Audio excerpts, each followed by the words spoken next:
በሰርጋችን ዕለት እንድትባርከን ጌታ ጠርተንሃል በእምነት ሆነን ከእናት ጋራ ከመቤታችን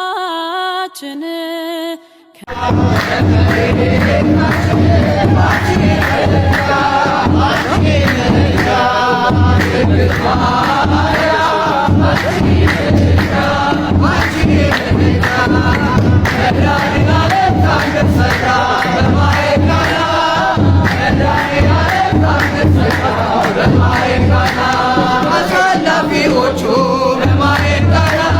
ግራ ቢገባቸው የድንግል ማርያም ልጅ በማየካና በጭንቅ አወጣቸው በማየካና ካህናት ሲያደርጋት የታምሩ ቀዳሚ ስፍራ የድንግልን ክብር ተገለጠ የምልጃ ስራ እመቤታችን ባንቺ ምልጃ ባንቺ ምልጃ ድንግል ማርያም ባንቺ ምልጃ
ሃሌሉያ በሉ። እግዚአብሔር ታማኝ ነው ሁልጊዜ በቃሉ። ሙሽራው ሙሽሪት እንኳን ደስ ያላችሁ። የያዕቆብ ሞገሱን የማይሆን መስሎ የታየንም እግዚአብሔር ሆኖ ስላየንም እንደ አሳብ ልጆች ተሰልፈን ስሙን በቅኔ ለማመስገን የተባረክ በመዳፉ ቀንን ያፍሳ